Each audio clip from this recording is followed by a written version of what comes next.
whatever your faith is, or whatever your spirituality or your lack of spirituality is, the statistical significance of your existence is enough to preserve it.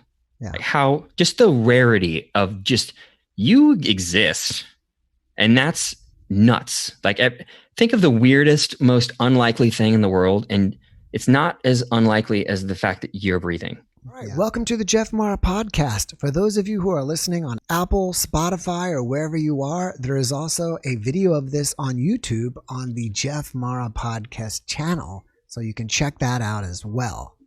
And tonight's guest is Dustin Fox. Dustin had a near-death experience in prison after he overdosed on bath salts, and he had a conversation with a godlike being.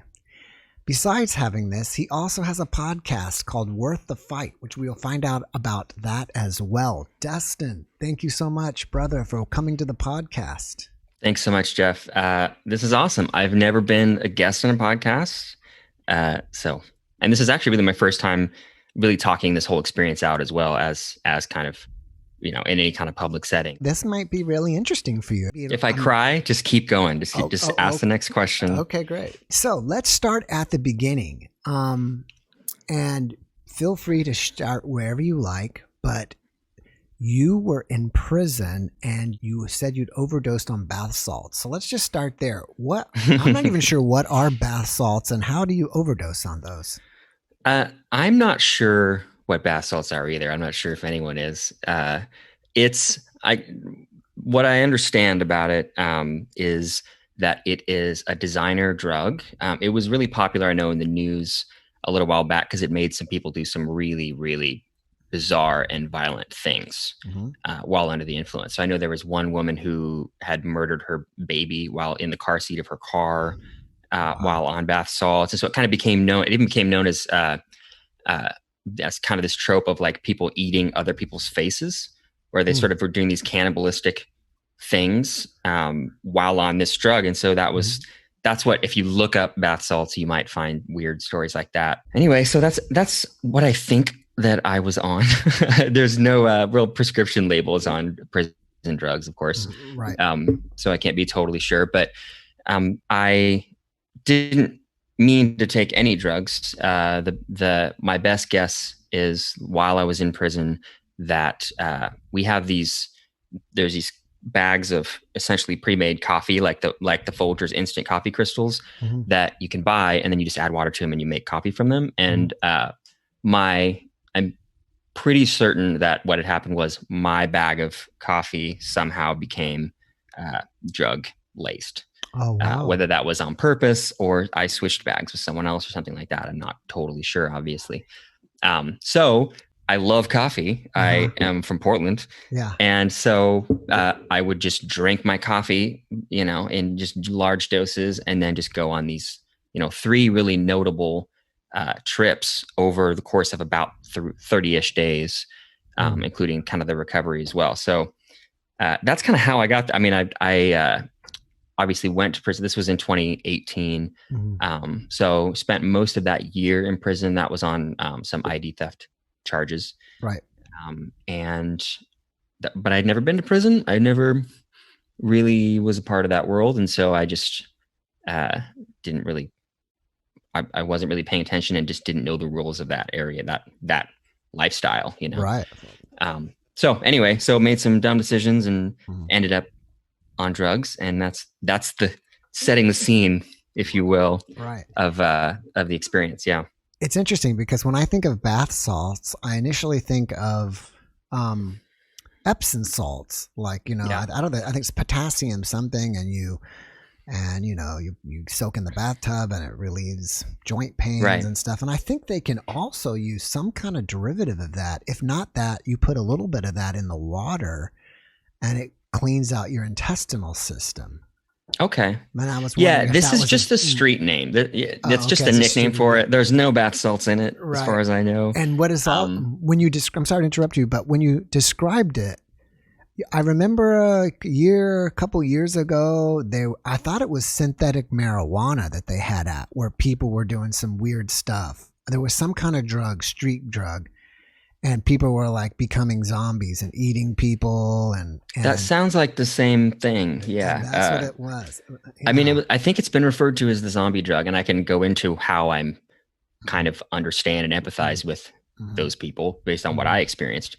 But yeah, it's a funny thing. And actually, there's a funny experience where at one point, I had a roommate who was this very, very kind lady. She's was in her 60s, and she had gone out and bought me some Epsom salts for my bath because I had just gotten a massage, and she was just being nice. Uh-huh. And she had set them outside, and then she sent me this frantic text saying, "Hey, I'm so sorry. I just remember you said that you had overdosed in bath salts, and I don't want to like she had just brought home beer to an alcoholic's house or something." And I just had to have this huge laugh and said, no, it is not common salt that we're talking about here, or otherwise we'd be all getting very high from probably much longer ago. So it wouldn't have taken this long to discover.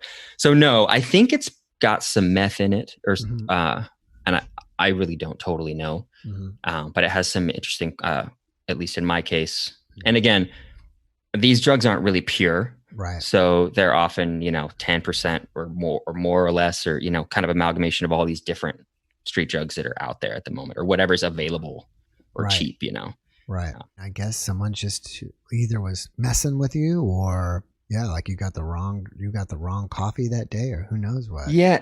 And that's a really expensive prank when you're in prison and you don't have a whole lot of money. And even a really expensive way to get back at someone if you had an issue with them. And so my money is on the fact that I just accidentally took someone else's. Right. And that maybe they were, probably brought it in and were trying to pass it off as some other drug and sell it or something like that. I don't know. Right. But instead I just drank it. Wow. So, I've also heard that for dogs that can sniff out drugs, they hide drugs in coffee so the dogs can't smell it. And I'm wondering. Yeah, that makes sense. And I wonder if there's any possibility that some drugs were in the coffee grounds and leaked into the coffee, and somehow something like that, or. Yeah, and I'm very confident that it was in the coffee because it really all three really major trips that I went on happened right after I just sort of went on like a coffee binge for that night, where I just wanted to stay up for whatever reason, or just really liked coffee that day or something. Yeah, so it's all really interesting. And then interestingly, this drug also didn't show up on any of the drug tests that I took, at least while it was in my system. And so I don't know if that's normal, or that was one indication to me early on that it was in fact not just a street drug, that it was something else. Wow, that's interesting. Yeah. If you don't mind me asking, have you had any experience with drugs prior to this? So interestingly, this is a little bit part of the story, but after I had my, just, at the time, I'm still in prison. I had just had this insane, like I said, death experience, what I perceived as a full on death. And then recovered enough that they had decided that I was just taking up space in the prison hospital. So they moved me to, another cell, and I'm sitting with this guy and just trying to figure out what had happened. And so just ruling out, and I had kind of had it in my head at that point that, okay, maybe I was under the influence of some kind of a drug. Right. And so because of that, and I was talking, my cellmate happened to be a pretty prominent drug dealer in the area, and was bringing in drugs, very high quality drugs as far as I could tell. And so he is explaining, I'm talking to him about my experience and saying, hey, what does this sound? I'm just talking, because there's nothing else to do. And I'm saying, maybe I was on meth. And he goes, no, you're not on meth. And I go, okay. And he's, I kind of keep telling the story. He goes, no, this is a designer drug, and I think you're on bath salts. And then I later confirmed, to the best that I could, that with a friend of mine who was a doctor, who kind of went and did her own research as well, and kind of said, well, we can't be certain, but your experience checks out. And so because of that, to answer your question, I actually tried meth, the pretty pure meth, to just see if maybe I'm just the kind of guy that want to take a little bit of meth, that I have this experience. And so I was like, you know what, I have to know. And so I just took a dose of it there that my cellmate had brought in. Right. and had a wonderful experience. Oh, And wow. it was just like drinking just a really, really strong cup of coffee that lasted a very long time and made me very uh, creative Hmm. and alert. I mean, I stayed up all night and I did these really elaborate sketches on envelopes and I wrote very, very long letters to everyone that was in my address book and just Hmm. ran out of things to do, you know. And then, you know, the sun would be up and I just was kind of euphoric and just kind of ready to go. So Hmm. that's a little more, that's what a small dose, you know, a reasonable dose of meth to someone who isn't addicted to it. Hmm. That's kind of that initial effect Yeah. for me anyway. And so not the same drug by any stretch. There was no real similarities, Hmm. except for the fact that I stayed awake. That would be probably the one. Oh, wow. All right. So yes, that's the only real street drug. And then, you know, I maybe think, mushrooms once or something like that. right. I think that isn't meth the one that people like to take it and go dancing all night and go to raves? Is that what they take? Yeah, meth keeps you essentially awake and energetic and kind of manic, I think you could say, for weeks at a time, depending on your, you know. So Wow. that's typically what happens is you go on sort of like a, you know, a bender, and you know, just sort, you know, so it's not. I mean, I think Coke, depending on where you are, is a bit more of like a party drug because you can sort of take it and then if you want to sleep the next day, you can. Right. But meth is very much, you know, once you come down, you want to stay up because you get pretty sick when you come all the way down. Oh, wow. So it kind of just makes you. This is just like I said, I haven't ever been on one of these, but Right. this is what I hear and understand from people that I know who have had that experience. Hmm. That's interesting. All right. So let's go with the first time. You had some coffee, like your Yeah, normal coffee. Sounds like you like to drink it in the evening because you like to, I mean, I guess there's nothing to do and while you're in your cell. So you just kind of make your own weird hours or whatever and stay up all night and do stuff. And then what happened? yeah. There's really and especially at the place that I was at, there was just almost all of our time was spent just in that cell that actually was overcrowded. So there was two beds, three people Whoa. in the particular cell that I was in, and so my bed was the floor at this time. Mm-hmm. So the main thing, just I'll just jump right into the actual trip, and I have my little paper notes here because one interesting thing. I mean, as you can imagine, things like hallucinations and dying and all of these things they're really difficult after the fact to describe Right. when you're on like, you know, this side, if you will, and you're conscious and you're thinking clearly and not, Mm-hmm. you know, spinning around and dead. And Right. so I really just done my best to try to make it make sense. But this is my experience. Right. So the main thing that happened is, yeah, I just made my coffee and it's just like one of those little shaker bottles, like to make protein shakes. Okay. And you would just take your little dry coffee, you scoop it in there and then put water in it and then shake it up and there's your coffee. Right. So I would have that probably, I mean, 2-3 times a day at least, Mm-hmm. of a, you know, a really, really good amount. So did that. And then, so the first thing that happened, that sort of the first rip, the, you know, tear in reality, if you will, was what I call body hallucinations. And so I started having these experiences where uh, it felt like the inside of my body was moving, rotating, mutating, just doing something that it's not supposed to do. And I would stand and I remember there's two other people in my cell with me who were just sort of like watching this whole thing happen. Right. And I would just be standing there's this just little mirror, if you will. It's like a, you know, a dirty, you know, dish pan that's made of steel. And I'm just staring at it, just trying to figure out if I'm seeing what I think I'm seeing, which is, you know, I have my shirt off and there's just these weird sort of like things moving, like bones moving, muscles moving, just slowly just moving like maybe like the currents of an ocean all around my body. Right. And I'm turning to the people my cellmates who are with me and saying, do you see anything on my body moving? Like I'm trying to get a gauge for reality. And they're just not responding to me. They're just like looking the other way because this is common in terms of, you know, you're someone that you are living with who you can't really choose who you live with. they're just doing some weird stuff because they chose to take some drugs. Oh. So it's not really that uncommon. And so they just, for whatever reason, they're just like, we're just going to ignore this guy and let him come down. Right. So that, of course, made me more panicked, because there's nothing really more panic inducing than being on in my case, drugs that make you hallucinate, but not knowing that you did. If you're on a trip because you took some mushrooms or some LSD or something, there's a part of your brain that goes, okay, this is weird, but I did just do LSD a second ago. So that's probably what's going on. But I didn't have any idea that I had given myself the drugs. Right. So just was terrifying. And so anyway, so the body hallucinations happened. And the main characteristic of that went on for a couple days, but was essentially that my intestines were just shifting to different parts of just my entire body. Whereas, normally they're kind of I assume in your stomach area.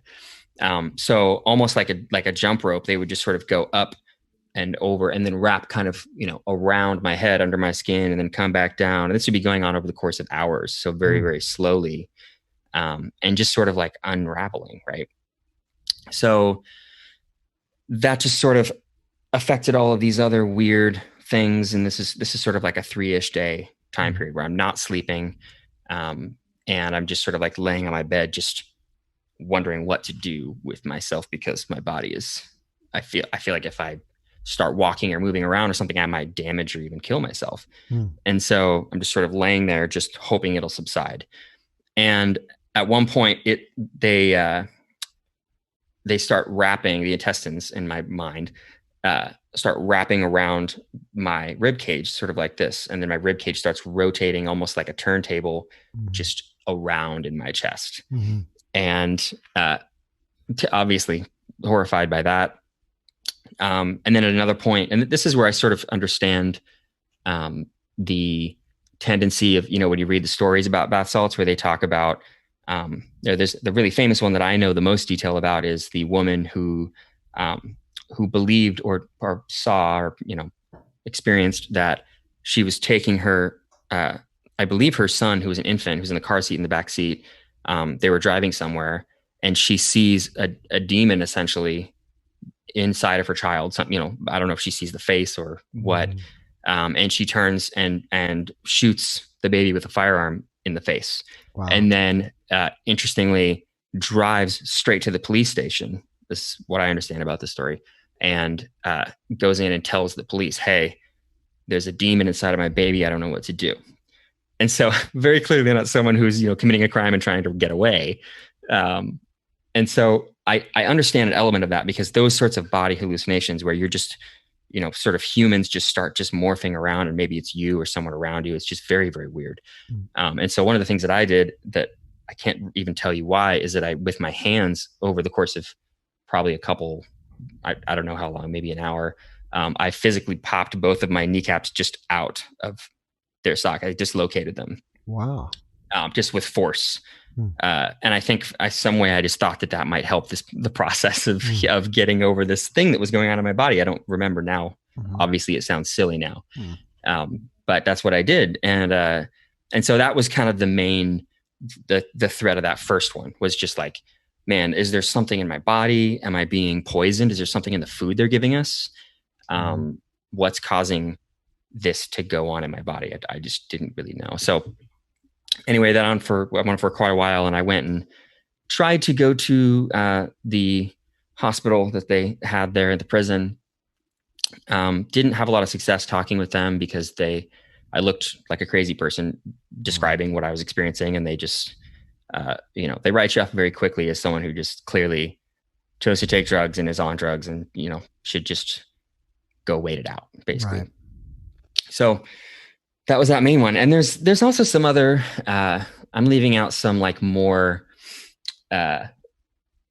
just like gruesome details, if you are, about like bowel movements and like all of those sorts of different things too, that are kind of part of that. And that's it's an interesting thing to me about most, like when you hear a lot of near-death experiences or perceived death experiences, in my mind, if they leave out gross bodily functions, I have a hard time believing them, because it's gross death. And like when your body shuts down and all those things are these natural things happen, right? Oh yeah. That's a very interesting point that you made about that is, your body dies, your nervous system shuts down, you relax, and then you have a bowel movement, you may have a Right. urination. All these things, happen at death. Right. And so, obviously I don't think that I physically died. My body died because it's here right now. But definitely a lot of those our experiences are part of it, part of the story. So anyway, so that was my first trip. After the first trip, the drug wore off and you just came down and that was about it. And you just, after, I think you said 3 days, and you just kind of felt back to normal. And that yeah. So about 3 days was the duration that it went on for. And I may have even dosed again in that time, because obviously I didn't realize how I was dosing myself. And then, I just came down, though not fully, because I would say that psychologically and maybe biologically, I'm not sure. It probably took me about 8 months to really get back to normal from those experiences. So that's from all of them cumulatively. Yes. Yeah. Okay. Yeah. And so, all three of these happened within about a month period. Okay. And so it's difficult to say how lucid I was, but I definitely kind of came back, and I was feeling, at least for a second, near the end, for at least probably a couple days, that, maybe my intestines weren't going to strangle me. Right. Yeah. So I'll just let you carry on. I don't have any more questions after that. We'll go to the next episode of what happened. Yeah. So, and there's three of them that are all very, they're sort of different themed, I guess you could say. But the second one was where I had the death experience. So this had happened, like I said, I had already gone to the infirmary once. And it's just a terrible experience, because it's both painful physically and just, it's just a pain in the neck, and to just have to interact with guards and have to be taken to the hospital and back. So you really don't go unless you absolutely have to. And they really don't take you unless they absolutely have to. Right. And so I had to formally declare a medical emergency, because I started feeling really just not great again physically. And I think at a certain point, it's sort of got into my head that, okay, I think there's something in my body. And there was, obviously, but I hadn't put together that maybe this was drugs, but I thought something is in there, and I just feel like it needs to get out. And so, I'm starting to have, I hadn't gone to the bathroom in any capacity in I think 3 or 4 days, and starting to feel pain from this. And it was, I don't know if that was an effect of the drug or what, but I ended up declaring a medical emergency, and then they haul me back out into the medical facility again. So I go in there, and I'm describing to this room full of people. There's a nurse there, this woman who's really, really nice, but just was kind of there doing her job. I think this was the middle of the night, probably 2 or 3 a.m. And then there was this doctor / psychologist. I'm not, he might've been in charge of the infirmary there. I'm not sure. And I had already talked to him, and he had already kind of blown me off in my whole story. Right. And then at this point, it seemed like the guards were kind of starting to become afraid of me, or just didn't know what I was going to do next, because there's about 6 of them, and they were all blocking the door. So it's sort of standing kind of directly over me while I'm sitting in this chair, and I'm handcuffed and all this. And they're just waiting for me, I don't know, to Hulk out or do something crazy. And in my mind, I'm fully lucid, and I'm just trying to explain to these people, there's something inside of my body that's trying to get out, and I don't know what it is. It feels like my intestines are moving around, and of course this sounds ridiculous. So I sit down on the table, and they go, okay, well, we'll do whatever normal checkups they do, really just to kind of make me happy and give me a reason to send me back.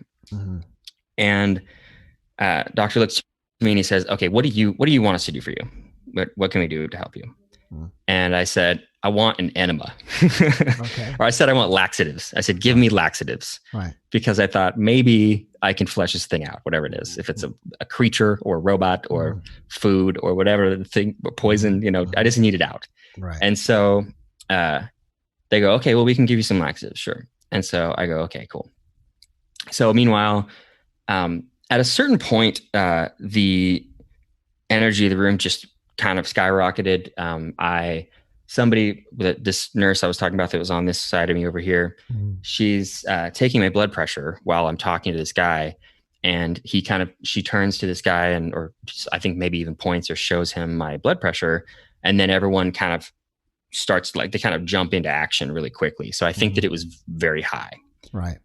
And so the cops kind of get shoot out of the room, and then the doctor kind of whips around, and I'm at this point kind of unable to talk, and I'm feeling like my intestines, because there's they've been moving slowly through my over my body this whole time, and they're starting to come over my larynx in the front of my throat. And that had happened a few times earlier that day, and it tends to result in what again I perceived as 20 to 30 seconds of not really being able to breathe until it passed over and then kind of went through again. So I'm experiencing that again.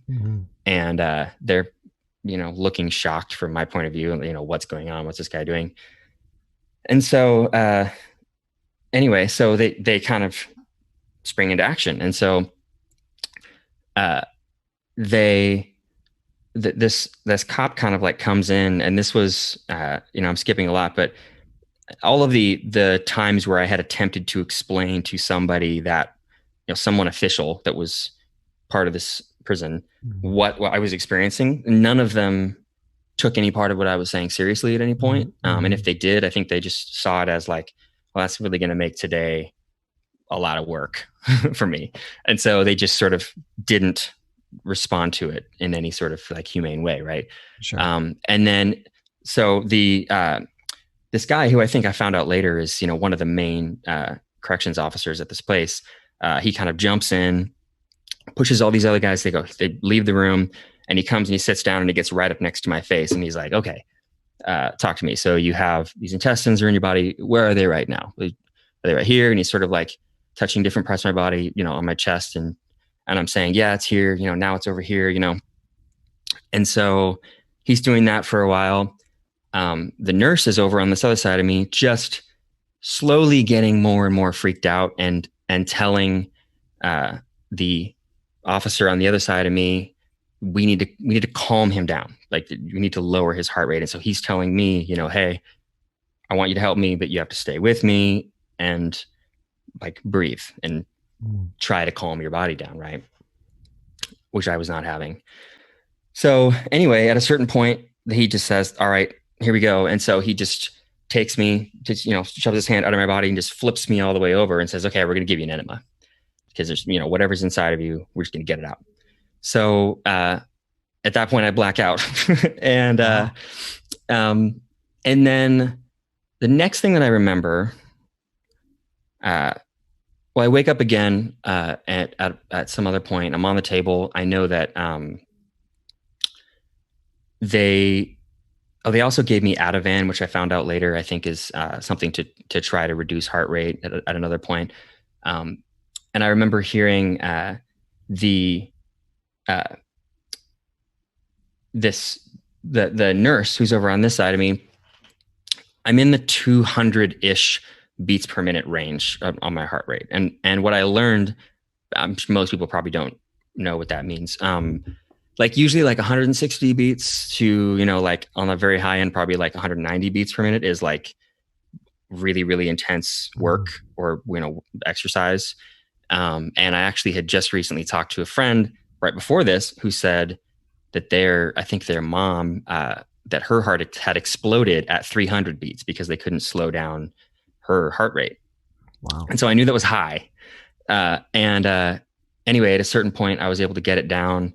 And this nurse on the side of me is just stunned, is feeling like she just saw some kind of miracle or, something irregular, where she's just amazed that I survived this spike in heart rate. That's what I got from just her kind of reactions to everything. Mm-hmm. So then blackout, I come to, and I'm walking down the hallway, and there's a nurse trying to get me to what ends up being the recovery room. So they're just trying to move me from the room I was just staying to this room where I'll stay the night and they'll watch me. And she's telling me where to go, and I'm not really present in my body, and I'm not thinking. like all logic has just sort of left. And so she's saying, hey, take a right here. And I'm either not hearing or perceiving it, or not. I forgot which direction right was. Like, it was like she was speaking a different language to me. And so she would have to physically push me this way or say, hey, this way, which way is left? Which way is right? And I'd have to think about it and, go like this, and okay, it's this way, and just really my whole brain sort of reset. Right. So she gets me to this room, and she gets me in this bed, and she's showing me, here's this little red button to call the nurse. She goes, if you pull this button up, this red button up, then the nurse will come. And, so if you need something, pull this button up. And I just sort of stared at her like I didn't know what she was talking about. And she goes, buttons up, which way is up? And I'm just looking at her. She goes, what color is this? I can't tell her. And I just have completely lost the ability to communicate with this person. Right. So at some point I just kind of like repeating after her, and okay, up, red button, up, nurse, got it. Okay. So then she leaves.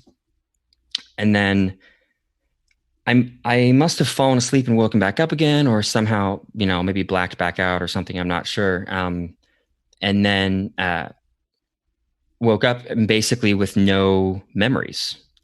I didn't know. One of the things, and this is actually very common of a lot of psychedelic, medicines in the psychedelic category, which are many, is one of them is you disassociate from your ego, meaning who you believe you are, or what you is conceptually in your brain, so that's everything. That's my name, who my family is, what, who I love, or who what makes my personality, anything like that. It just fully detached. So I wake up and I'm not only in this, just concrete room where I don't know where I am, but I also don't know who I am, or like what I means. And so just very, a blank slate mentally. And that was sort of the beginning of that death that I kind of experienced over that night. Let me check my notes here to see if Let me ask you this real quick before you check it. And I hate to interrupt you, but I just had this question. After the first episode, did you realize that it came from the coffee yet? No. That was not till probably after the entire experience, when I was kind of lucid enough to look back and think, okay, when did things start like melting around me? And then I started putting that together with the help of talking it out with some people, but it really didn't. And then obviously in hindsight, it's super obvious. Okay. But coffee was just a part of my day, like breathing. And so I just didn't put that together fully. Right. I wonder if also that the drug was magnified with caffeine, because caffeine can be kind of powerful in a way. Well, especially the upper effects of the drug, that, the effects of the drug that make you more manic and more energetic and anxious, definitely would be, that's what caffeine does, right, to a lesser extent. Yeah, absolutely. So anyway, I just had no idea who I was. And I remember even, I'm just sort of like, and ironically, what's funny about this whole experience that I'm about to lay out in this room is that I was being watched the entire time by someone on video. And I don't think at any point really put that together at the time. And so I'm thinking, this is either some kind of afterlife, and I just, but what I had perceived was, okay, I must have died. I must have had some kind of a stroke or heart attack, because I remember that. And I think I'm dead now. And I think this is what death is. And I was raised, I should probably say I was raised in the Christian church. And so that's kind of my, what my beliefs, still kind of stem from. And, that was just what I knew growing up. Right. And so at the point where you had kind of lost your ego, but you were in a cell room or something. And that's when you felt like, okay, I must have died and this is where I am now. That was my first thought. And that's actually not what I consider the death experience. That comes a little later. But, okay. But again, I'm just sort of like, I'm having these experiences and my brain is just trying to take all of this input and just come up with a solution for what's going on so I can escape, right? Right. Because if someone's poisoning the food I'm eating at the prison, then I should stop eating, and that would fix it. And if it's, whatever, if I'm dead, there's nothing I can do, or, whatever the reason is, I'm just trying to get a grasp on where I am and what's going on. So I looked in, there was kind of a window where, there was a door where an officer, whoever, a nurse could come into the room. And there's an adjacent window where I could look in, and I could see that they had taken I had this ID card, like an inmate ID, like a driver's license. And it said my name and, number and all that stuff, and has a photo of me. And I remember going in, trying to figure out where I am, and maybe there's some clues, right? And I go in and I see this ID card, and it's got my face on it and my name and this number that identifies me. And I remember just staring at it for what felt like hours, just trying to figure out who is this guy and why did they put this here? Was he here before me? Is he still in this room? What's going on? And I just did, there's no part of my brain that thought, hey, that's me. That's my name. Okay, cool. And then move on. Did you feel like you had amnesia or something, maybe? It was similar to amnesia. I did still have memories, and they kind of came and went later, and I'll get to that here. But it was more like a detachment from myself. So I think, and we can get philosophical here if you want, but the concept of self. So when you think about yourself, what are the things that you think about that make you you and make you not me, right? There's differences in the way we think, probably differences in the way we believe. Like, if we both got punched in the face, we would probably each react differently, because we're just different. So what are those things? Is it your name, your social security number, your zodiac sign, whatever it is for you, that idea, and even, where you came from, and, all of that just wasn't there. And so I didn't even feel I had full connection to my body either. And so those are the reasons why I thought at first, maybe I'm dead, because I'm also sort of thinking, okay, if I am dead, who was I before I woke up, and there just was no concept of it. It's really difficult to explain if you've never been on, hallucinogenic trip of that nature. But it ended up being eye-opening. I think there's other safer ways to get this wisdom. Right. But there are some lasting positive effects from that as well. So anyway, so I'm doing that, and I'm trying to figure out who I am.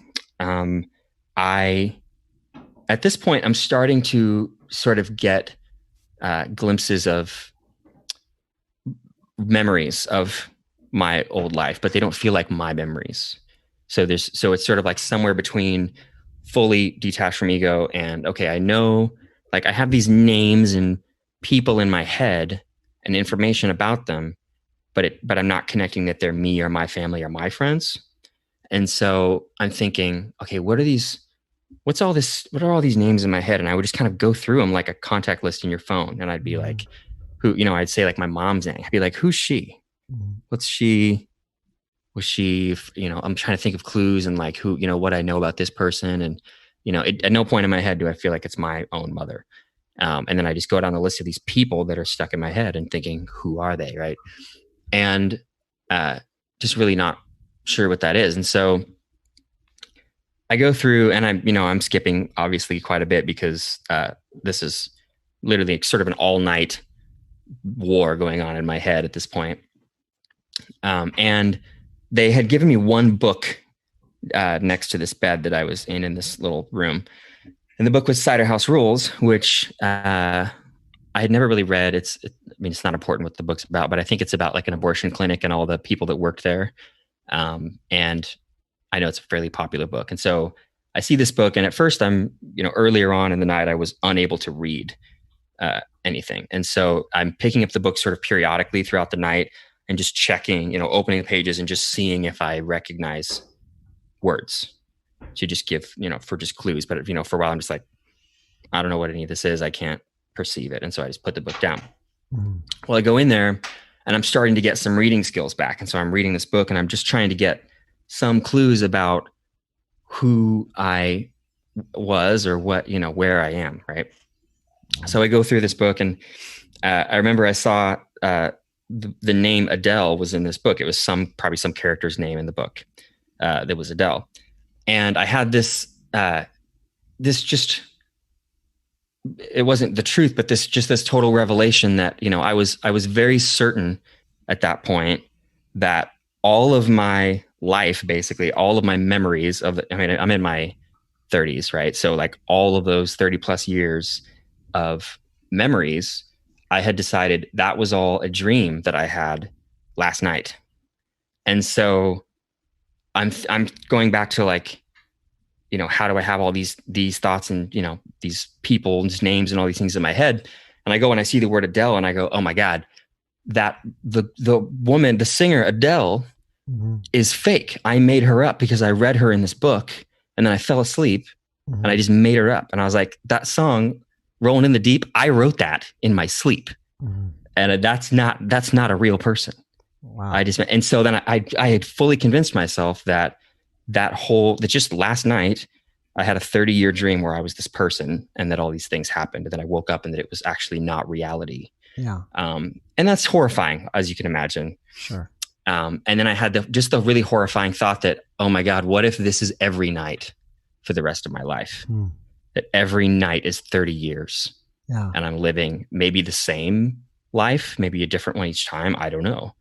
And so that's what I convinced myself. And then, again, just trying to put some context to just all the crazy things going on around me. My next hypothesis was, okay, maybe I am trapped inside my brain and that my body is actually somewhere else and I'm just asleep right now, which I wasn't, right? And so, and I actually had a friend that in real life who is, a really good friend of my family's, who got into a motorcycle accident on the highway and had some really severe brain trauma, and had gotten to, especially in the very beginning, we just had no idea if he was going to pull through at all. And he lost, a ton of brain function as a result of that. Right. And so I had latched onto his identity and thought to myself, I must be him. I won't say his name. We'll call him Kyle. Right. So I was like, I must be Kyle. I was like, because I remembered details about being in a motorcycle accident and having to go to the hospital and everyone being worried and I couldn't really remember how it ended. So I was like, that must be because that's me. And so I just had this idea that, okay, so I think I'm actually unconscious right now. And, my mom and my family, everybody that I love is just standing around me and I'm just unable to wake up and see them. And they don't realize that I'm here and walking around. And so it just was this incredibly trapped feeling where I just, I could walk around that room for an eternity and, punch the walls or do whatever, but I couldn't break through and wake up was right. The feeling that I had. Right. So that scared me quite a bit. And then, anyway, so that was my perception for a while. And so the way I describe it is like, it's like my, if you think of your identity, like a balloon, in my head, it's a red balloon. Right. And everyone's just kind of holding their identity like by a string while they walk around, just doing their thing, living their life. Right. And that balloon kind of contains, this is who I am. This is, I'm a podcaster, I'm a musician, I'm whatever I am. Right. And you just sort of show everybody your balloon when you meet them, and you look at their balloon and you go, oh, yours is blue and it's smaller than mine, or yours made of tinfoil, whatever. And it was like I had let go of my balloon and it went away, separated from my body. But then as the helium drained out of it and it started to come down, it was trying to attach to someone and couldn't figure out who. And so from that perspective, it's just all these people down here and they're all just kind of walking around and you're like, who do I belong to? And you're just trying on different people, trying to see which one fits. That's kind of what that felt like. And so, and that's, if depending on your spiritual background, there's a lot of things that you can extrapolate from that. Like if you're of more of like the Buddhist tradition, you could say that I was sort of like, there's like the universal ego that's like what makes you one with the earth. And then there's kind of what we kind of segment off of that and say, oh, this is me, but really that you and I are like one big, all just different segments of like a bigger thing, right? Or at least that we're all connected and ourselves or whatever.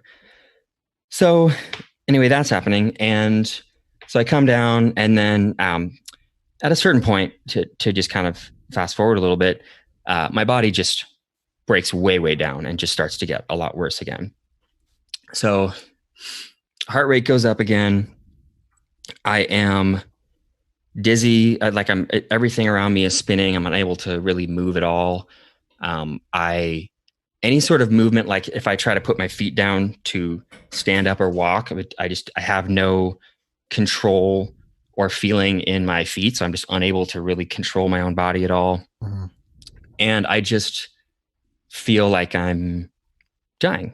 I can feel myself sort of floating out from being sort of like pulled out, like hot cheese on pizza, and the pizza's coming off the plate, but it's still kind of attached, and it's, doing this. Right. And so I just made up that metaphor. I think it's pretty good. Yeah.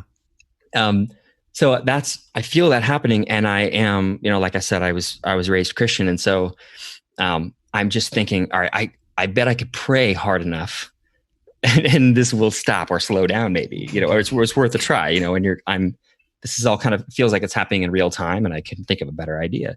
So I'm just praying and I'm just crying out to God, and I'm feeling like, as everything's kind of like twisting and sort of, almost like your arm being twisted behind your back and you're to the point of it breaking, but it hasn't quite hit that yet. And then when I sort of like concentrate and will hard enough, I could kind of get it to sort of like slow down or reverse a little.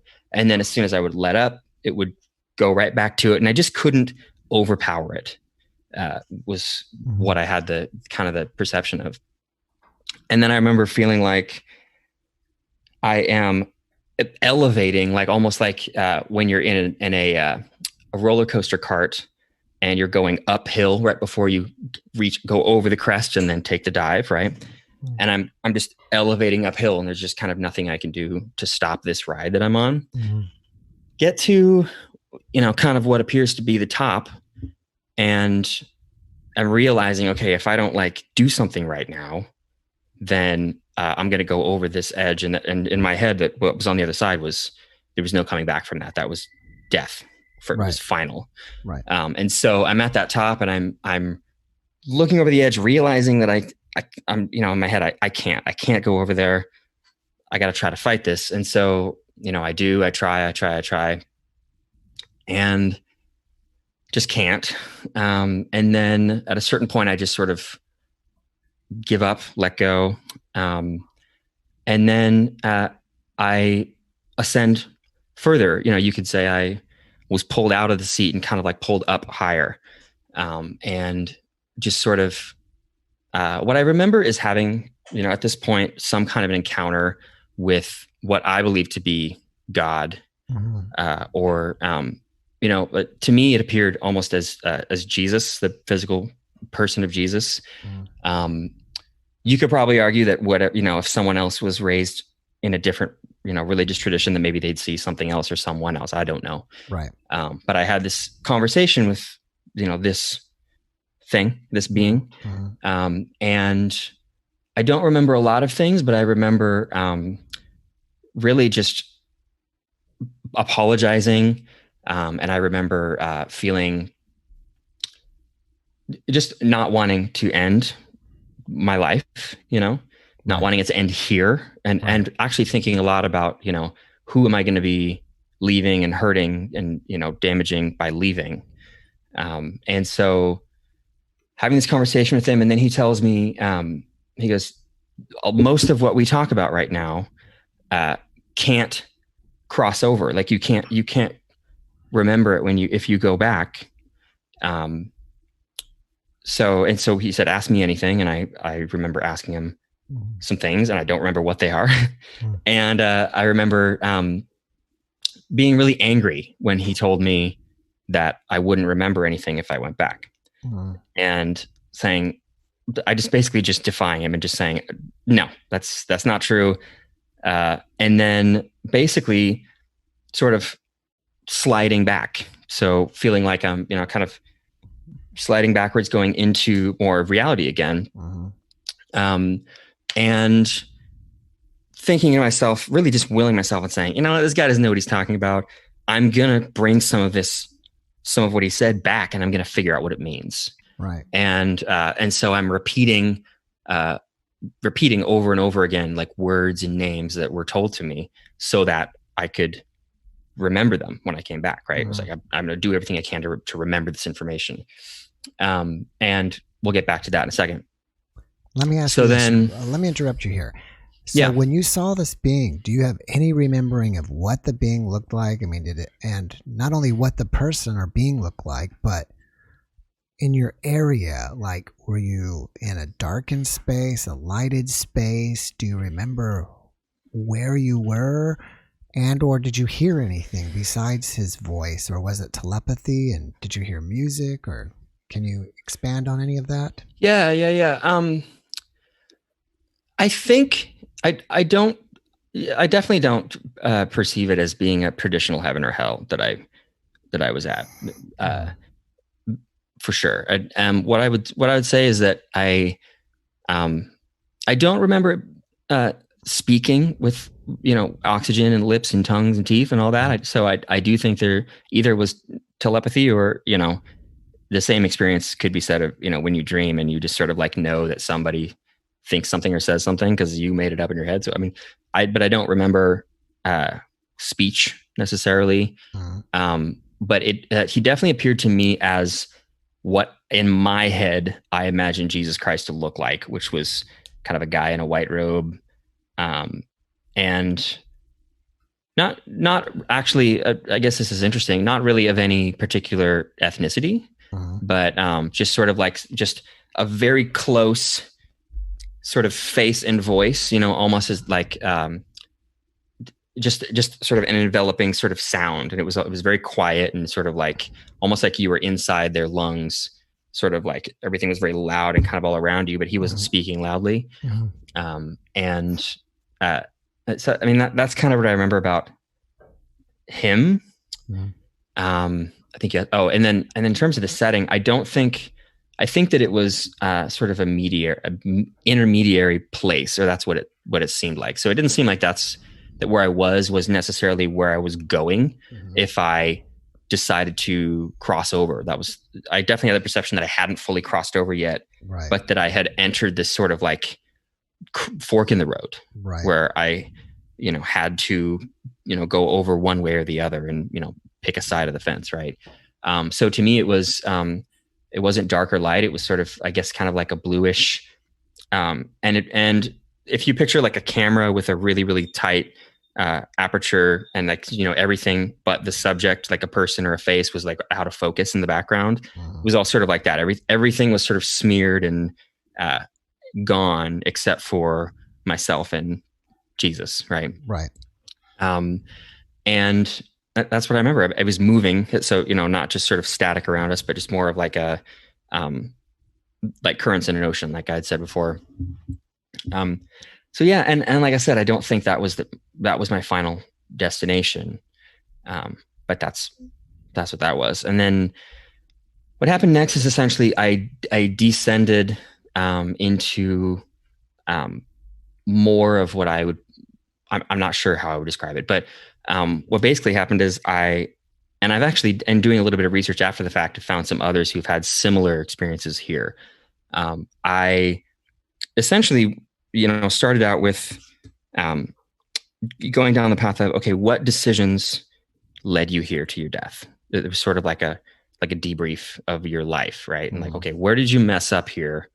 And go, why did you go down all these paths? And who did you hurt along the way? What's all the negative, the bad sort of, how did you infect the world rather than heal it along your journey, right? Until now. And I did that in reverse. So it started with, a few days ago, I was thinking, hey, what decisions could I have made that would have been more morally upright that would have maybe not put me in this situation. And I started kind of going through those, and I felt as though I was not remembering them. I was physically transported to that spot and given the chance to make a different decision to change my path, but in reverse. So almost like unraveling, like maybe like a cassette tape, that was so that it can be played again, but you have to start from the end. So I did that. And that was really interesting to me philosophically, because if you're familiar with the Christian tradition, not even so much, I think, scripture or the Bible, but just kind of the tradition of that humans have made it over the years. It's very, there's a lot of talk of repentance. It's kind of the word that they use, or, we would call it like forgiveness more in layman terms. Right. And that idea is, nowadays means, say you're sorry and don't do it again and be better next time. Right. Something we can all get behind. But more so, the kind of the original meaning of that word that was more accepted back in the day when it was put to paper and called scripture. It actually meant to go back and make amends for the thing you did and change direction rather than apologize and then continue with your life. Sort of like the no regrets versus like, no, I'm going to actually go and change the course of what happened here and do whatever I can to reverse it and do whatever I have to do to make myself a better person that doesn't do that anymore to people. Right. So a little bit more personal responsibility. So interestingly, with this experience is that I didn't feel like it didn't feel like the, I think it's a Christmas Carol where Scrooge goes back and they go, hey, remember when you did this? Well, here's what really happened. And here's the perspective of these guys that you damaged in some way. And then he says, oh, I'm sorry, I'll never do it again. It wasn't that. It was a chance to physically be dropped back into that situation and prove with my actions that I was willing to do it the correct way, rather than just, oh man, I shouldn't have done that. Okay, well, next life I'll do better. So that was a big difference to me, and something that I actually brought back with me. Is just you could easily kind of distill it and say actions speak louder than words, but really the maybe a better way to say that is communicating that you are like an apology is better communicated with action than with words or with even sincerity, being, oh, I'm so sorry, or, but saying with your actions something different. So that's what I felt like happened. And so that basically started with a few days previous, because I had been in the hospital for a few days. So that's kind of the most recent decision that I could have made. And then just went backwards through my entire life until I was too young to make decisions. And basically just unraveled all of those decisions. And I had this really interesting, and I may not be able to describe this as well, but it was a huge epiphany to me at the time that I've been very fascinated for most of my life about perceptions of heaven and hell and where they come from. And I know, especially in the Christian tradition, it's rife with lore, if you will, about these places that we go. Right. And you could boil it way down and be super simplistic and say, the basic idea is you die, and if you were good, you go up, and if you're bad, you go down, and you can't go back. And so be good, or if you're a Christian, you might say, if you accept Jesus and what he wants for you and give your life to him, or if you say these words in this order after I do, or, whatever the thing is, you have two options and it's forever. And you can't go back from that. So one of them is a punishment. One of them is the ultimate reward. Right. Right. And I've always been really fascinated by that because it didn't line up with what I would consider to be a loving being that, made these creatures to sort of be part of his family and be, his sons and daughters, and didn't really add up. I couldn't really think of any good fathers that would create a place for everyone to be tortured forever in the worst possible way forever. And if they didn't do what he wanted, he would say, that didn't sound, I just had some issues, and that's really simplistic. I had other more complex issues, but all that to say, I had this epiphany where I realized, I'll try to describe this best I can, but as I'm going through this sort of tunnel, maybe you could say, or just this trajectory where, let's say, today is Thursday, right? And so I go back to this morning, or I go back to Wednesday, and I think about, I had this argument with, I didn't actually, but I had this argument with my girlfriend, and I said these things, and it made her feel devalued. And so she said some angry stuff at me, and then we left on bad terms, and I fell asleep, and then, whatever. So I go back to yesterday, and then I have a choice to change the trajectory of that conversation. And, in this case, I died today. Mm-hmm. So if I make the same decision I made last time, it's going to end in my death, because that's where that road leads. But if I make a better decision, maybe I live the next day, and then I can keep going. So it's just like navigating that whole process, right?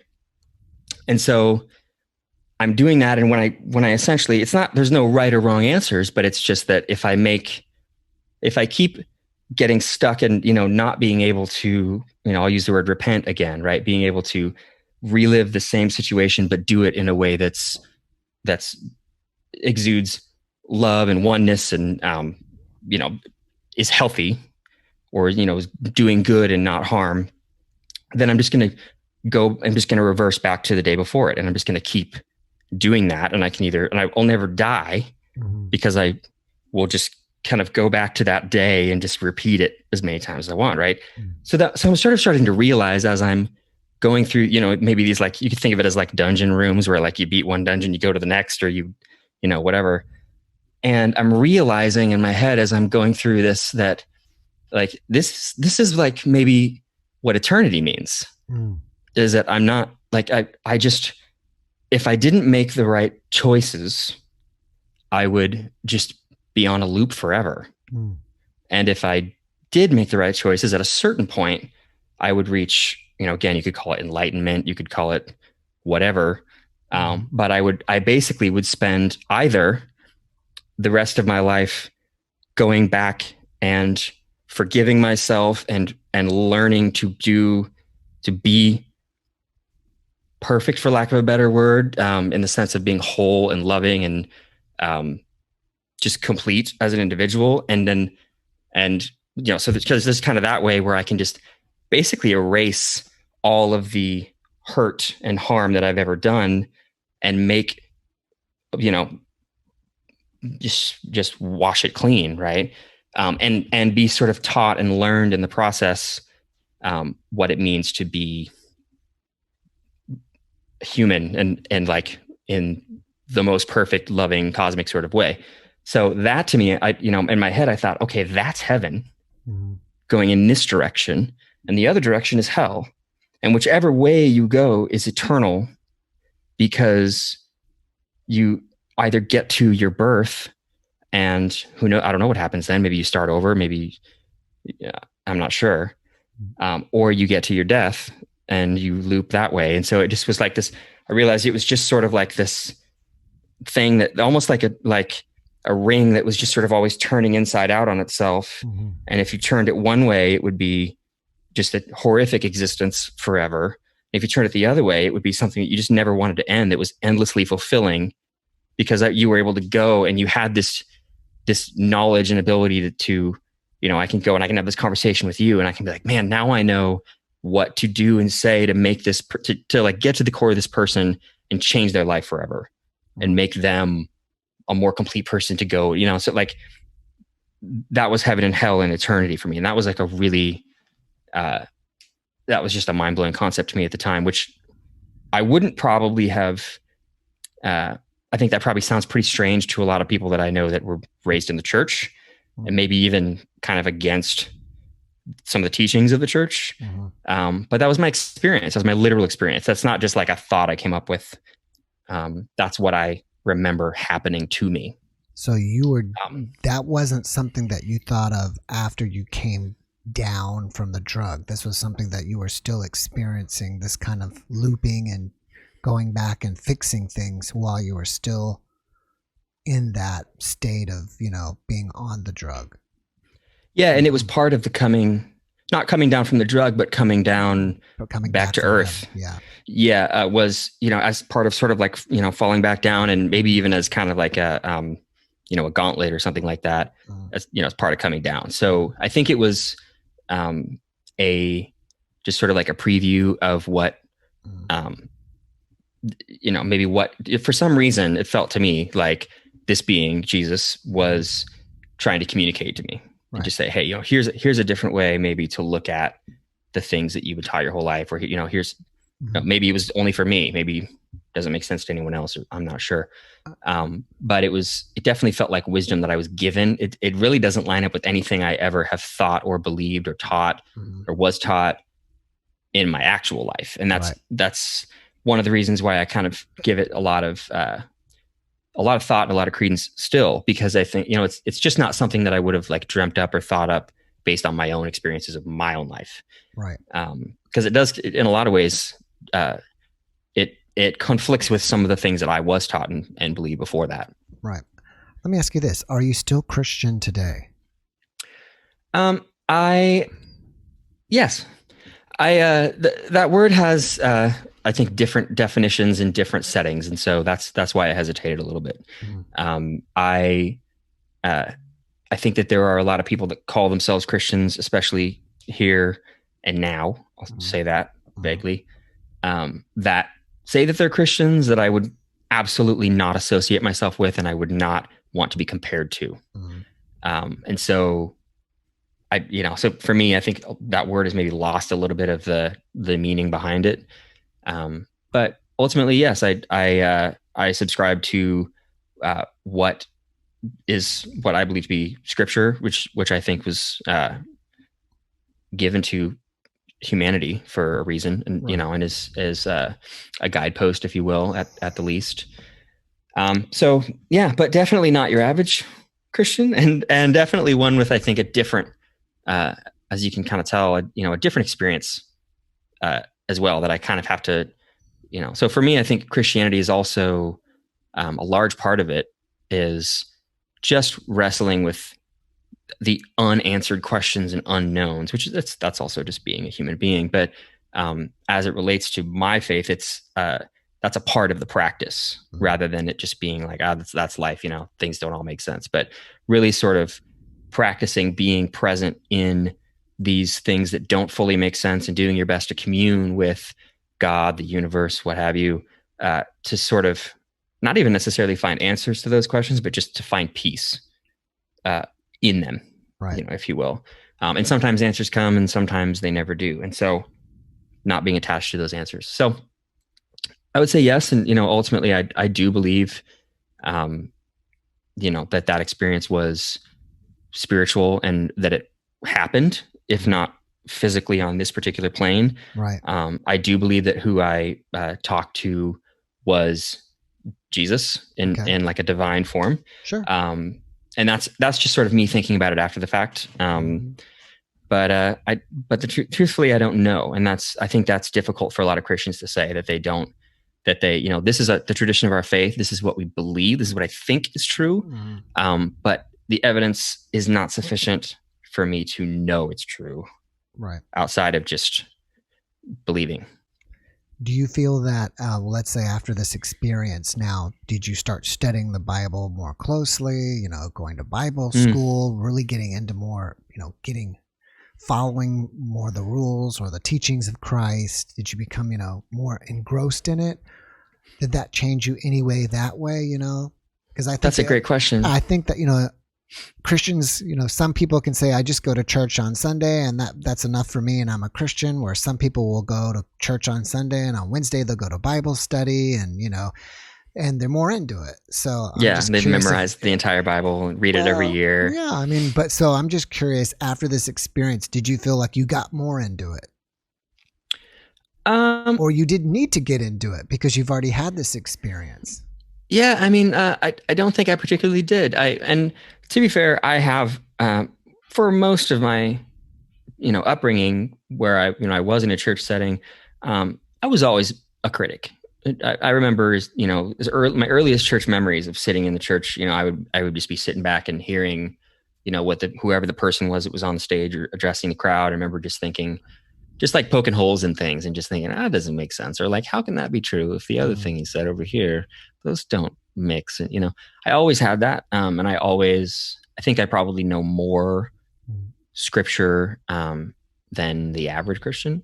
I'm not, definitely don't have any sort of degree or anything like that, but have, read tons of books about it and done the studies and all that. So I don't particularly think so. I think it did open my mind some in certain ways. I became less sort of us and them, or sort of like adversarial about people who are not Christians, or even kind of the concept that the only truth is the truth that was spoken by the person of Jesus Christ on earth historically, and then written and in this particular book. That there maybe was some stuff that maybe he didn't get to, or like maybe that the book has a front and back cover, so like maybe it wasn't done yet, or maybe maybe there's more truth out there. I don't know. Right. So I think I became more open to that idea. I did read a lot about, and this was actually while I was still in prison, but as I was sort of like coming to terms with the experience that I had there, I had gone to the library there and just gotten a couple pretty in-depth books about Zen Buddhism. And then I read this book, which is extremely heady and difficult to read. But it was a book. I'm trying to remember the name of it. So I don't remember the name of it. So Carl Jung, I believe he's like a mathematician, and he studied a bunch of stuff. Like he studied like alchemy as like another kind of weird. Like he just had kind of these weird. I think he had some. I really don't know a lot about him. I should just figure that out. But I think that a lot of AA is based on Carl Jung's work. Yeah, I think so. Yeah, and so he had a lot of thoughts about God and about the psyche and alchemy, and I know that just from reading this book. So this book was Carl Jung had come up with essentially a mathematical equation for the realization of God in the human soul, or to say more bluntly, he cracked the code of what God was, or he thought he had. And then this book is called Becoming Whole, is the name of this book that I read. I don't remember the name of Carl Jung's book or the equation, but Becoming Whole was the name of this book. And it was about, it was just a breakdown of what it means, what he wrote means. And it's sort of like why is this very, very complex, circular in shape math equation that it was a loop. So you would, this equals this equals this equals this, and it would just loop in on itself. And it's as you kind of went down the chain of this math equation that you were essentially realizing God in that process. It's very, very deep and out there. So I read that book, and that really, really messed me up. It was, and I don't look at it as, necessarily, I don't buy fully into it as a concept, but it seemed to me like a guy who just was reaching for just a way to explain sort of like the obvious spiritual connection and like unity that humans all seem to have that science didn't fully explain. And those weird things like soulmates and being able to look at a person and know certain things about them. It's just all kind of the more out there things that happen. We don't really know scientifically why, or with physics or whatever the science is. And it was just super interesting to me. I just felt like he got close, or maybe it was just worth looking into. And so I did that. So I would say I did definitely, it definitely rekindled the spiritual side of me. And that's still happening. So that's great. I think this is more of a statement than a question I got from a guest. Sure. It says, thanks for sharing your story. You are a very strong person and a handsome, good-looking guy. That sounds like someone I know or that I might be related to. Oh, I'm sure you'll do well in life. So let's segue into this. You have a podcast called Worth the Fight, correct? Yes. And what is that about? Tell us what your podcast is about. Yeah, so myself and I have a co-host as well. His name's Brian. Mm-hmm. He and I just started this podcast actually right kind of at the crest of quarantine, lockdown, virus, apocalypse. Right. And we just decided that we thought, hey, everybody, we've been planning this obviously for a little while, and everyone's stuck in their house, so let's do it now, because what else are they going to do but listen to our podcast? Mm-hmm. And so we started this podcast up. It's about we talk to artists, people who are creators of some type. So maybe they wrote a book, maybe they are a painter or a musician or Mm-hmm. something. And we talk about a little bit about art, but we like to go a little bit deeper and talk about the journey to that art. What specifically inspired the work that you do, that that you're famous for, that maybe nobody really knows about, or what's maybe some we talked a lot with this guy named Zach, who is a founding member of a band called Portugal the Man. We talked to him a lot about just mental health and his journey, and sort of what led him to where he is now, and the stuff that you kind of don't see when you might be a fan of his band, or you'd be like, oh yeah, that's a cool bass line or whatever. But then sort of basically taking people off of this kind of pedestal of, man, I just started learning how to play the guitar, or, oh, I just picked up a paintbrush or whatever, or I'm, writing a biography, but no one knows who I am, and showing and sort of communicating to our listeners, hey, actually the people that you idolize started off worse than you and worked very, very hard, and that's why they're there. And so it just sort of like, the idea hopefully is that they get the message that that they can do everything that anybody else can do, and just sort of talk about that, like the real mechanics, rather than sort of like create these like saint-like people that, oh wow, you are the best at this in the world, and you were probably just born that way, and we should all just idolize you, but not really talk about why or how you became who you are. So that's what we do. And we go really deep. There's not a lot of questions we don't ask, but we also like to keep it light and party and talk about whatever. So that's worth the fight. Yeah, I think that's great. It sounds like it can be really inspiring for people, because once they listen, they can realize, hey, if this guy can do it, I can do it too. Yeah. And even, interesting things come up as themes like suicide, like, because I think we have these inner dialogues, and I use Zach as an example because he's the first guest that we had on the show. But, he has this band, and he's just practicing his instrument all the time. And then one day he makes it, and now he's got, a Grammy award, and he's got this song, and it's super popular, and he's got this money, and he's he's done it. Right. And then someone like me is trying to maybe do the same thing. But I'm just feeling every day that I'm not good enough, that no one believes that I can, like, maybe I'm just lying to myself about how good I am, or even that I might just, if I can't achieve this, maybe I have nothing to give to the world and I should just kill myself. Right. And then to hear my idol say, oh yeah, I've totally thought about suicide. And then allowing me to kind of like go, oh, okay, well, maybe we're not that different. Maybe if he can do it and want to kill himself, so can I. Right. That's an extreme example, but it's a real one. Right. And that happens a lot. So yeah, it's just about that. The easiest way to find us, our logo is, there's actually 2 Worth the Fight podcasts out there. That we're bitter enemies. Oh, I actually would love to talk to them at some point, but ours has it's a brain with little boxing gloves on it. Okay. And it's a little cartoon brain putting up a fight. It's Worth the Fight podcast. How often do you post episodes? We typically do every 2 weeks. Every 2 weeks. Okay. And it's been slowing down right now, just because there's just so much going on here. And because, everything's remote now, right? So, ideally we'd love to have people in the room and just be chatting it up in our studio. So we have taken a little bit of a break, but definitely not quitting. We've got a couple episodes here coming up, so just excited to see where it takes us. Are they video, like on YouTube, or are they audio only, or are they both? Right now it's audio. We're on all the, wherever you listen to podcasts, all the usual we're there. Places. All the, it's Apple and Spotify, and, right. Amazon Music now is doing podcasts. So we're on all those. And I do think we'll end up being on YouTube, and you just turned me on to Stitcher like 5 seconds ago. And so yeah, we're still growing, and still looking at just what's out there and what we want to do, and but we want to do it intentionally and do it right. So when we do get on those platforms, I want it to look good and you know hit my standards of perfection, if you will. All right. Let me catch another question here.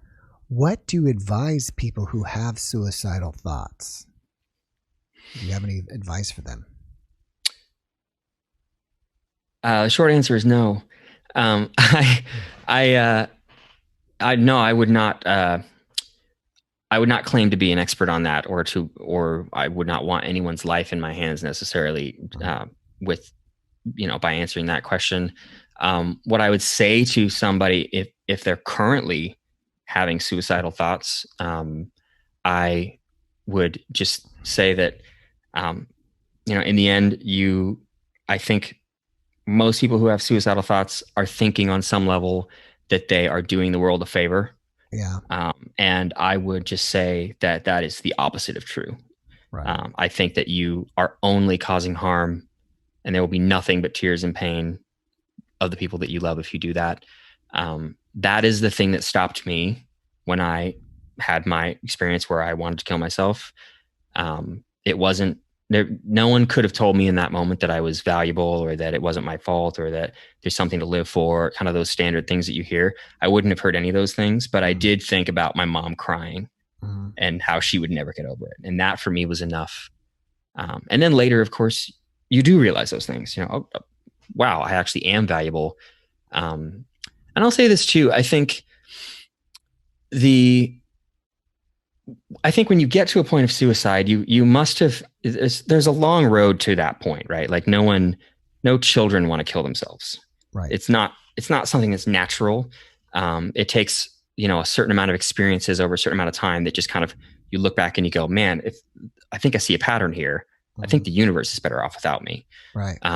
And I think that there's a really big lie in that logic, which is that your value, go back to the concept of ego, that your value is in any way sort of seated in your actions, or anything really about your ego, the way you look, the way you talk to people, the decisions that you make or have made in the past that maybe you feel guilty for, or all of these things that we think are us, that really there's nothing that you can do to tell someone this, but the realization ultimately is, I am valuable because that's the statement. I mean, you like the fact that I is enough to preserve me.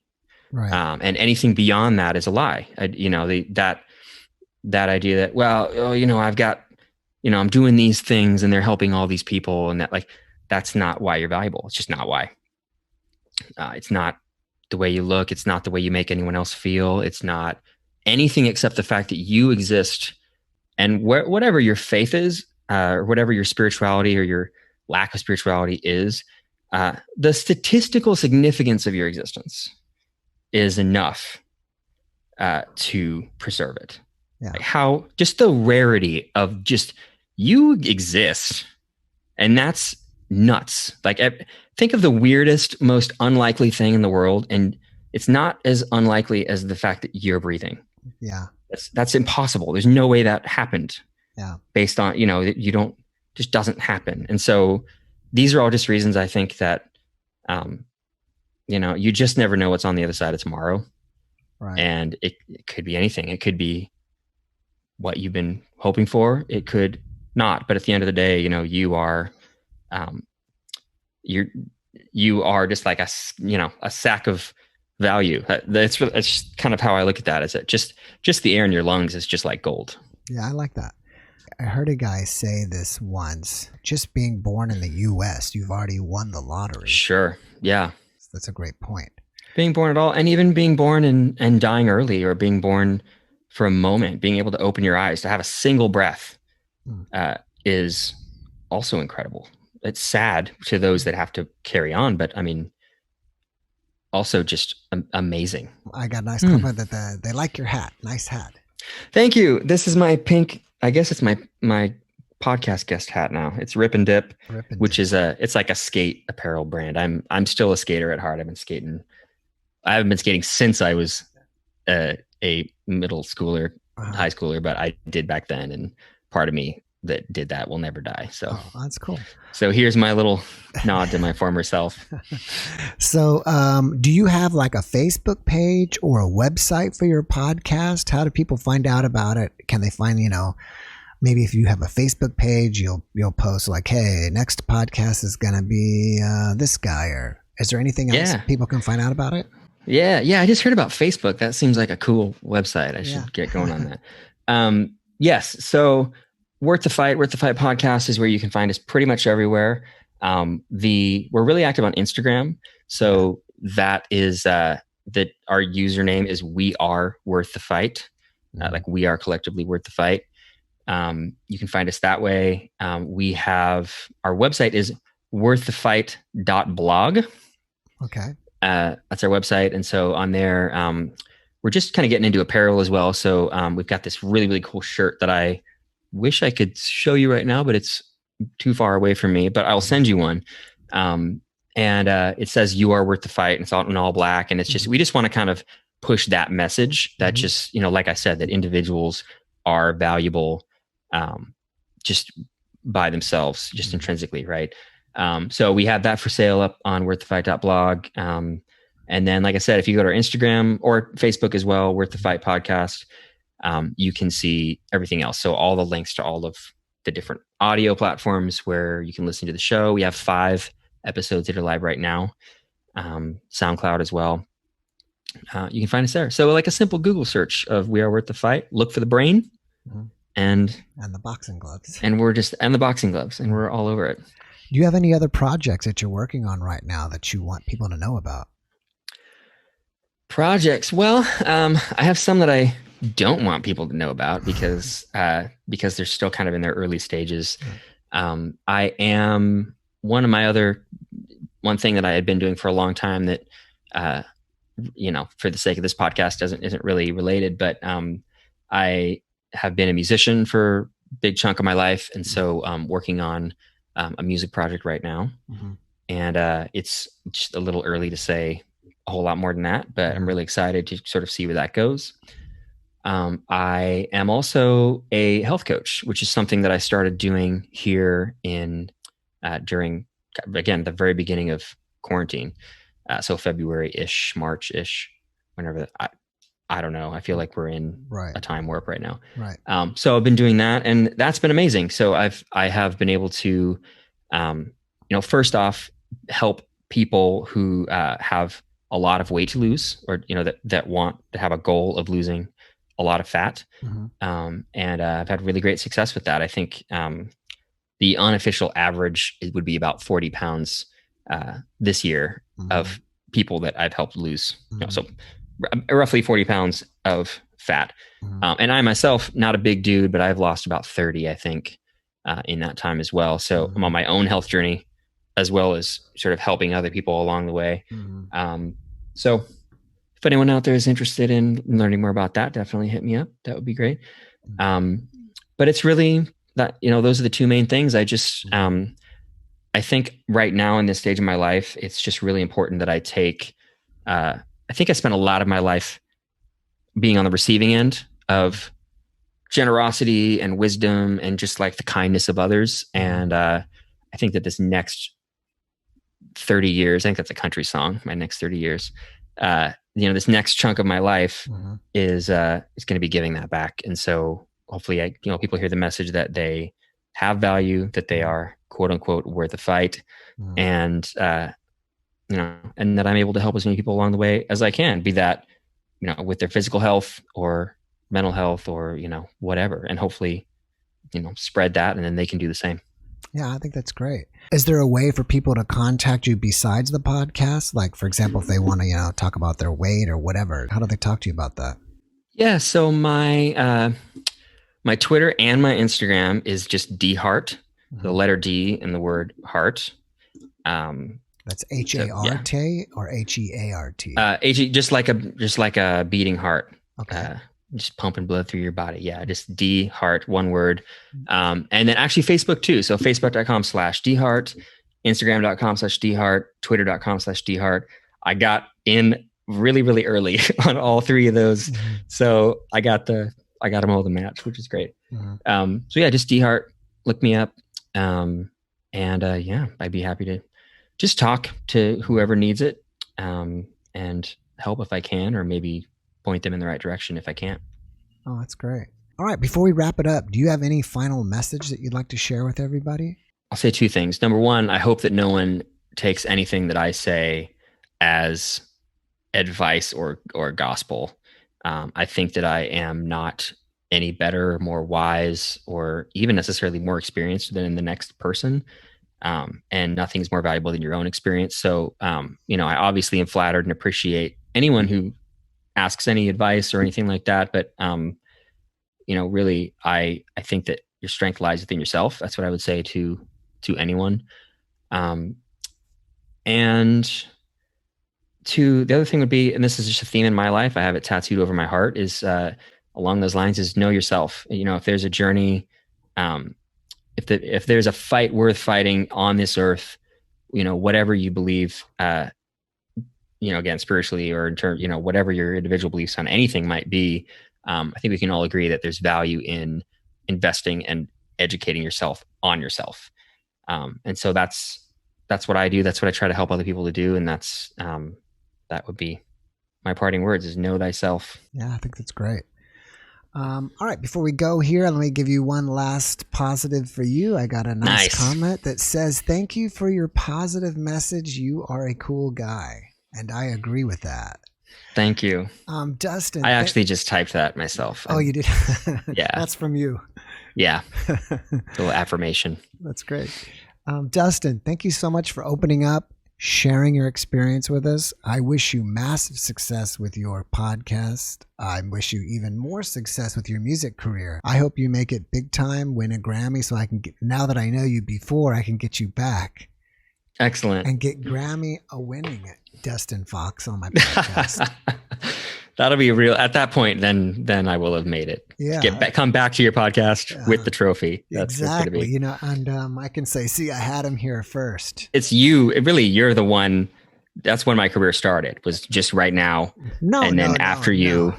No, I don't want to put it on me. Not at all. I'm just saying that I had you. Now I'm able to get you back since I had you before. Because you got in early. Yeah. Jeff, I appreciate you as well. This has been a ton of fun, and probably therapeutic for me. And I hope somebody else got something out of it. And, again, if anybody for any reason just wants to reach out to me and say hi, please do. All right. Thanks. Thank you very much. And I hope you have a great evening. You as well.